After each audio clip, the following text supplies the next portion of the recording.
Welcome back to Locked On 76ers. And on this episode, we get into why tonight versus the Milwaukee Bucks are a must-win situation for the 76ers right here. Keith Pompey, Devon Givens, Locked On 76ers. You are Locked On 76ers, your daily Philadelphia 76ers podcast. Part of the Locked On Podcast Network, your team every day.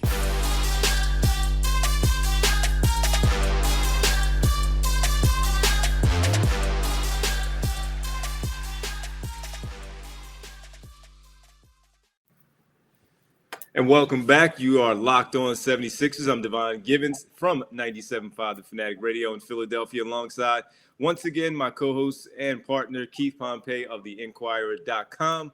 Keith, what's going on, man? What's good, D? It's good to be back home, bro. Good to be back home. I bet it is. I bet it is. But first, thanks for making everyone out there Locked On 76ers your first listen every day. And remember, Locked On 76ers is free and available on all platforms, including YouTube, right here on Locked On 76ers. And today's episode is brought to you by NBA Top Shot. NBA Top Shot is the future of being an NBA fan. Own officially licensed rare NFTs of the greatest moments from NBA history. Just sign up today at lockedon.nbatopshot.com. Keith, coming back home after the 2-1 road trip, a big game tonight at the center against the Milwaukee Bucks. Identical records, man, 46-28. The Sixers and the Bucks are right behind the Miami Heat, who are back in first place after the Heat won. The Celtics lost on Monday night. And here we are on Tuesday, and an opportunity once again for the 76ers and the Milwaukee Bucks, either team, to make a jump and back up into the standings. But for me, and I know how you feel as well, to keep pace with these others, man, this is a must-win spot and a big, I'm not going to say test, but a barometer a little bit, for where this team is right now. Yeah, I agree 100%. And we actually talked about it, before. This is a game where, coming off of the Phoenix game, they had some things that they needed to correct, right?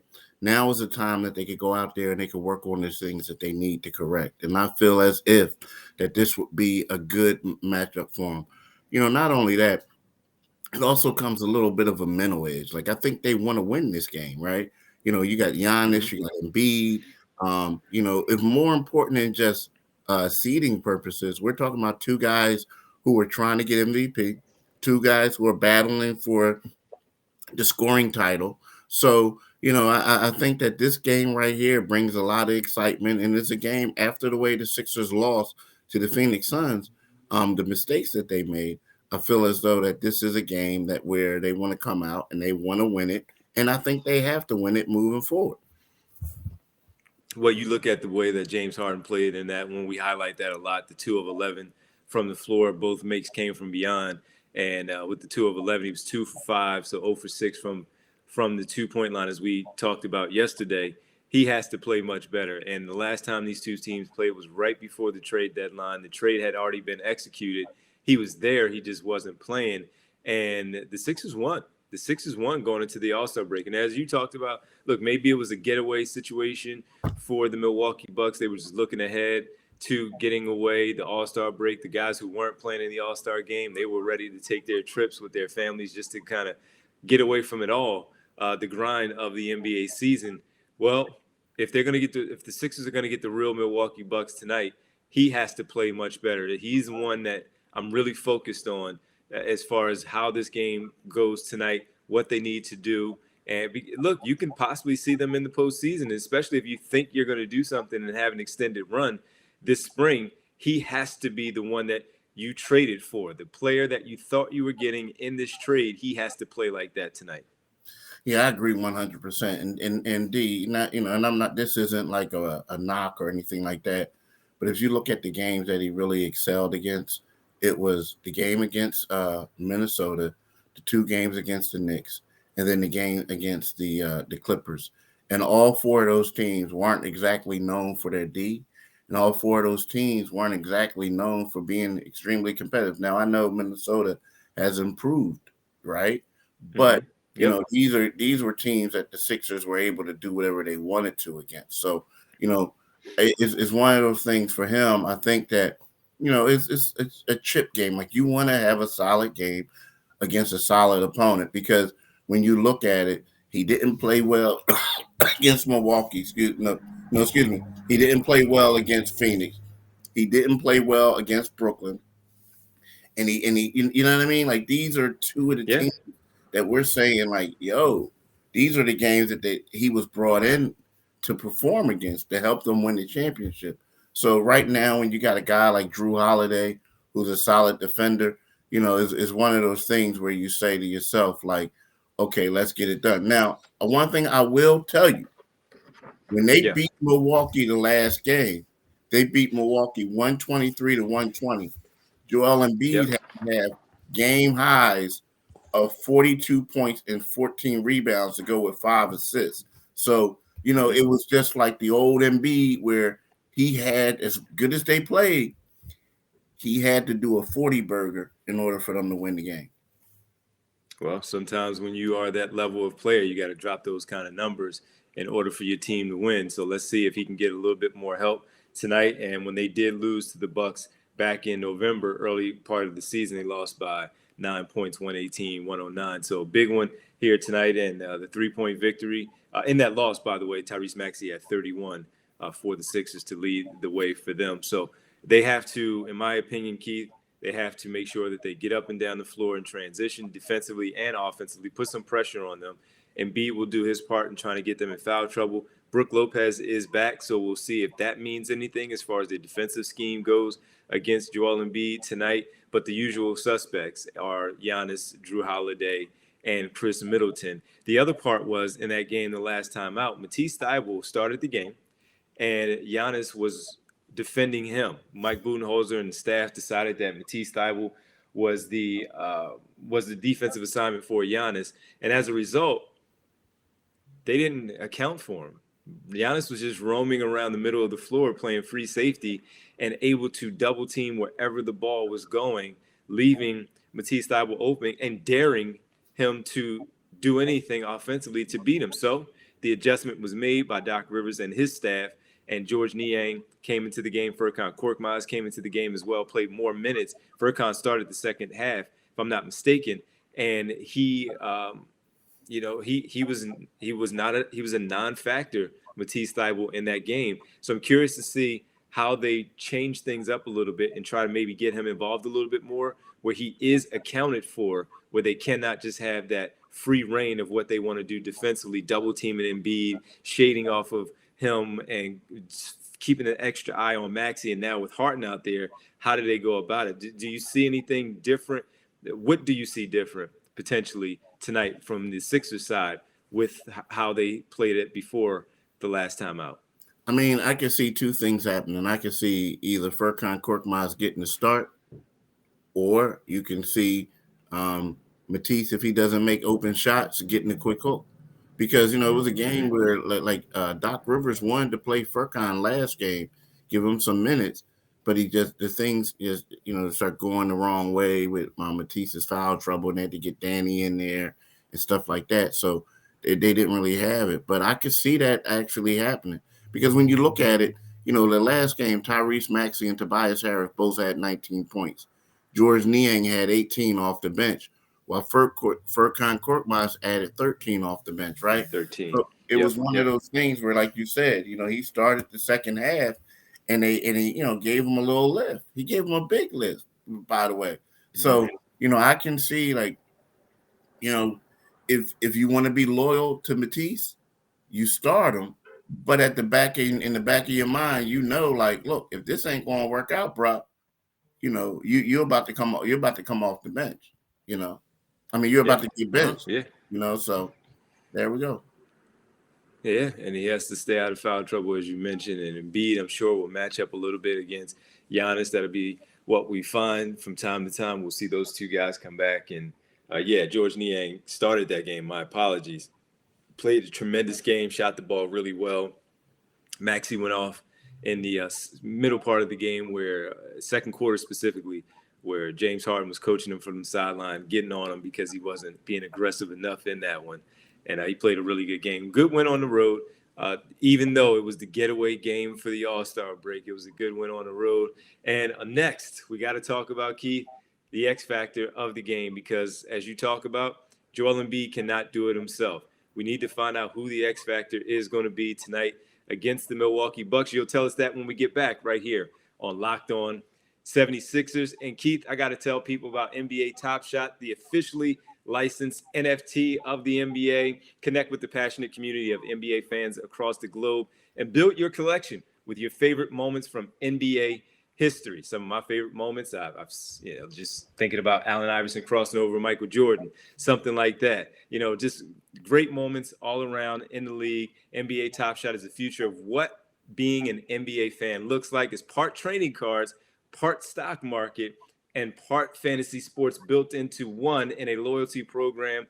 And NBA Top Shot has evolved trading cards and it made it easier to buy, sell, and trade, removing the hassle of great card grading, shoeboxes, and binders. Even though I'm old school and still have mine, I will not get away from it, but I will expand and get into the NBA Top Shot. If you sign up for Top Shot today, the best way to start is getting yourself a starter pack. You can pull a moment of a superstar like LeBron or KD, or star rookies Cade Cunningham, Evan Mobley, for just $9. Once again, get involved. Check it out. It's great. 24/7 peer-to-peer marketplace you scroll through. It's a great new thing that they have going on. And head over to lockedon.nbatopshot.com to start building your collection today. And also, Keith, have to tell everyone about Truebill. Look, do you know why free trials and renew without your kid? Do you know all of this stuff is just too much? You got this one, you have this one, you have all of that, where you have all these free trials and trying to check out everything as far as streaming goes. Well, it's a business scam to get out of you. Don't let greedy corporations pocket your money, and download Truebill to take control of all of your subscriptions. You have so many from all over the place, all these different subscriptions that you have. Truebill is the new app that helps you identify and stop paying for subscriptions you don't need, want, or simply forgot. On average, people save up to $720 a year with Truebill. So go ahead, get in there, check it out. I've done it, and I love it. They saved me $400 so far, and I've just gotten involved with it. But with all the subscriptions that I do have, I wanted to make sure I got it. And don't fall for subscription scams. Start canceling today at Truebill.com/LockedOnNBA. Go right now. Again, Truebill.com/LockedOnNBA. It could save you thousands a year right now. So again, Truebill.com/LockedOnNBA to simply get involved and save yourself some money. It's summertime. You want to make sure you have all the money available to you to do all the things you want to do in the summer, especially getting in on the NBA as the playoffs are coming around. So that's what you need to do. Get involved. Truebill. It's very easy to do. Thank you for making Locked On 76ers your first listen. For your next listen, check out the Locked On Now podcast for nightly recaps of every NBA game with analysis from our local experts. It's free and available wherever you get your podcast. All right, Keith, we got to look ahead, continuing to tonight, and the X factors. Oftentimes in these games, it's someone else stepping up, like George Niang, and the last time out, that three-point win on the road in Milwaukee, 76ers winning, Joel Embiid still being Joel Embiid, but you need others to step up. And I got to ask you first, for the people out there paying attention, who should we be looking out for as a possible X factor to step up against the Milwaukee Bucks tonight? At first I was thinking, I'm going to have to change my mind. At first I was thinking Shake Milton. But then when I looked at the success that Danny Green had last time, I think I'm not Danny Green. Furkan Korkmaz, I think I'm going to have to go with Furk. I think Furk is going to have to bring that type of offense that he did before, because basically what we talked about in the first half was how Matisse was unable to do things. They brought Furkan in. He hit a couple of big shots, and it kind of loosened up that defense a little bit. So I believe that Furkan Korkmaz is going to have a big game, taking what the team is going to give him. That's what I think. And he shown in that game, especially in the road, which is encouraging, that he can play in a big moment like that and still be effective. Didn't need it to be 18, 19, 20 points or more, he gave the 13 that they needed in that game to win. And I believe you also got a bucket from, you get buckets from elsewhere, whether you sprinkle in 3 points from Isaiah Joe, Shake Milton, to your point, also Danny Green maybe being one. But I think I want to cheat a little bit, Keith, and go in a different direction, if you don't mind. I want to go to a starter, and I want to go back to James Harden as being that X factor tonight, because this, Keith, a game like this, and I know it's not the postseason, but with the 8 games remaining, the 3 games that you really focus on, 4 maybe, tonight against Milwaukee, or over the weekend, we'll just jump ahead. They have Charlotte and Cleveland back-to-back Saturday and Sunday. And then next week, they're in Toronto. So these are 4 games of the 8 where you really pay attention to what they're doing against these teams. And as I look at it, you got him for these games gearing up for the postseason. And yes, as you play well against the Lakers somewhat, but play great against the Clippers. You told me they were awful, right? And then you have that showing, which was a stinker against the Phoenix Suns. This is the game. Brooklyn, the last time out, that was a huge game. Didn't perform well. Tonight against the Milwaukee Bucks, as an X factor to take some of that pressure off of Joel Embiid, this is why you went and made that trade for James Harden to come in and be the player that you want him to be. Now, he may not give you 40 points. He may not even give you 30, but I need him to give me the average of what he does, which is 22 points a game, still giving me close to double-figure assists, and also rebounding the basketball and helping out that way. He has to knock down his outside shots. He cannot dribble, and then get into a tough step-back situation without lift, as we've seen now over the last few games. I need James Harden, Keith, to be that James Harden that they decided to make the move for. He tonight, for me, is my X factor. Yeah, I cheated a little bit. Yeah, cheated a lot. You cheated a lot because you expect him to do something. But I mean, you're right. I mean, and I kind of like that's what you brought him here for. That's what you brought him here for. But yeah, that was a cheat. That was a major cheat. I thought you was going to say George Niang or maybe Tyrese or someone like that. Nah, you went straight for like the juggler right there. But yeah, I mean, I did. He does need to. I mean, show like, to me, this game, and that's a good one. I mean, to me, this game is huge for him, just for the standpoint to say, okay, like you said, this is what we brought you here for. Because, in my mind, doing that what he did against New York was great. Talking about the Knicks, Minnesota was great, the Clippers. But this is what he's here for, these type of games against these teams. You got to show up against Phoenix. He didn't.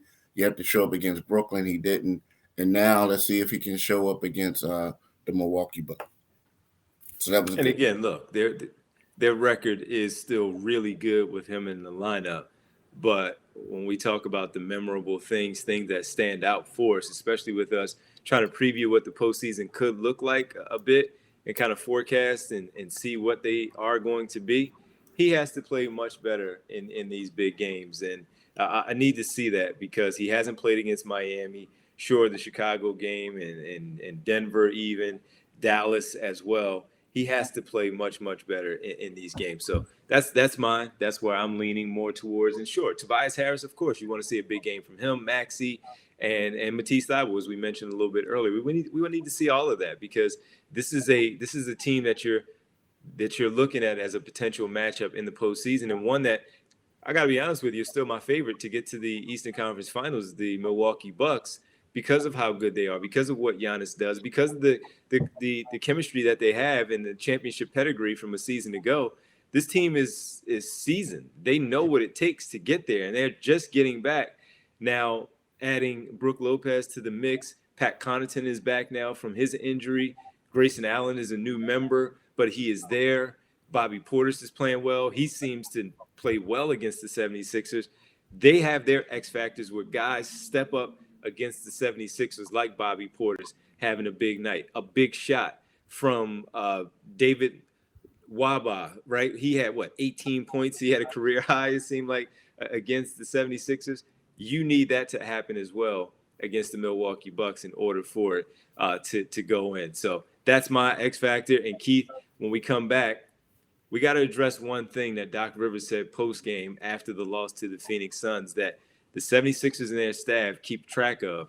And we need to keep track of it tonight against the Milwaukee Bucks, because the number that they had and he shared with us cannot happen again. We'll get into that in our final segment right here on Locked On 76ers. But before that, I got to tell you, with springtime coming, the summertime approaching as well, you want to make sure your vehicle is doing everything it needs to be done in order for you to get to the beach, your day trips, maybe a weekly trip where you have a long drive, and that is checking in with Rock Auto. With the ever-increasing numbers of makes and models, it's now impossible with all of these makes and models for your local chain auto parts store to stock all the parts that you need. So why endure often pointless or seemingly intimidating questions and wait while the person behind the counter orders the parts on their computer, choosing the only brand their warehouse happens to carry? Well, you have computers with access to rockauto.com at home and in your pocket. Save time and money when using Rock Auto. So why choose to spend 30, 50, and even 100% more for the same parts from a chain store or car dealership? Check out everything that you need for your brand, from brake parts to tail lamps, motor oil, and even new carpet. Let me give you an example. Honda Odyssey fuel pump, $353 from a chain store. Get it from Rock Auto at $216. So check it out. We encourage you to get in there, discover what you need, the parts, discover Rock Auto and how they can help. And we are sharing, of course, that with everybody out there. Go to rockauto.com right now and see all the parts available for your car or truck. Right, Locked On in there. How did you hear about us box? So they know that we sent you an amazing selection, reliably low prices, all the parts your car will ever need at rockauto.com. All right, welcome back. And the final segment here, Keith, before we step away and get ready for this game tonight. And that is Doc Rivers talking about after the Phoenix Suns game. 17 wasted possessions counted by he and his staff. We sit there, we watch the game, and we say, well, minute 254 in the second quarter, that was a bad trip down the floor. Then we see another trip down the floor, that was a bad possession in the third quarter, so on and so forth. You see where I'm going. But they keep track of this, and they talked about it being 17 wasted possessions. Keith, why this cannot happen against the Milwaukee Bucks tonight, and of course, going forward. I mean, that's part of the reason why teams keep coming back on them, because of these possessions. It can happen tonight, because if it does happen, I can't see them winning. I mean, like sure. you added, like the last time they played that Milwaukee team, we made a big ado of that James Harden didn't play. They had several of their key players who didn't play either in that game. You know, not several, a couple, right? But they were enough to make a difference. So, you know, now you're going in, just coming down to the late in the season. Teams are getting ready for the playoffs. You know, you got Milwaukee back at, you know, semi-full strength, so to speak, right? You can't make mistakes, because it's going to just turn the tide. I mean, there was a play, and I think we touched on it last time, where George Niang comes down, he's doing the dribbling, he drives the lane, and the ball goes out of bounds. He does a pass and the ball goes out of bounds on the baseline. It was just a bad one. It messed up as soon as he drove the lane. He messed up. You knew it was going to happen. Then there was another time when, you know, James comes down and he does some stuff looking for a foul. He doesn't get it and the ball goes out of bounds. Right. So you know, it's like they can't afford to do that, nor can they afford to do that. Play this way in the playoffs. Think about it. I know, people say, okay, they got Detroit on Thursday, and then they, you know, this and that. Okay, I get that, but Detroit is playing better. Detroit's been playing well. Yeah, you're right. Detroit's playing better, but it's also one of those things where you want to be playing your best basketball heading into the playoffs, because it's not like a light switch. Like, oh well, we've been wasting possessions. Now all of a sudden we're going to get it together. Nah. If you waste 17 possessions in the playoffs, you know that's a loss. That's a loss. Mm-hmm. You know, so yeah, that's why it's important for them to correct that right now, and they can't keep doing that moving forward. And it starts with your best player, and Joel Embiid, and certainly, as we've touched on and alluded to a lot, James Harden. He has to be strong in this game, and he has to protect the basketball and make sure that the possessions, they get these shots, because when we look at the box score at the end, Sure, we look at the turnovers, but we also look at these wasted possessions now that Doc Rivers has tipped us off on it a little bit. I know me as a basketball nerd, I'm going to pay attention to that a little more. Like I said, sure, I'll sit there and say, man, that was a bad possession coming down. What was player X thinking here, and why did they do that?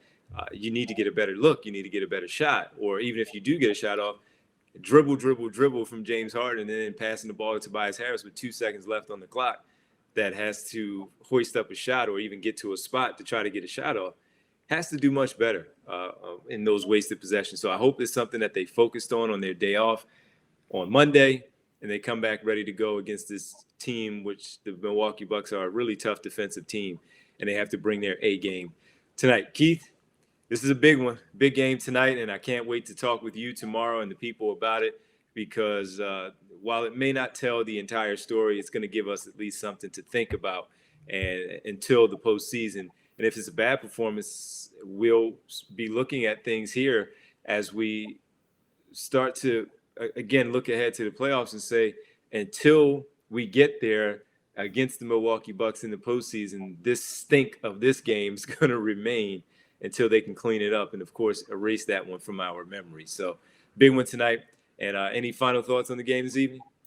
Hey, I think the Sixers will win. I do. I think Embiid have a big game. That's my now. Sometimes I do these predictions, I'm wrong, right? When I keep my mouth shut, I get it right.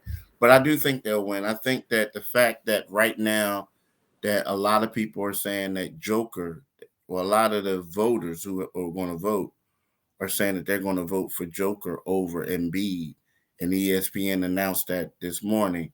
I feel like Embiid is going to come out and try to kill people.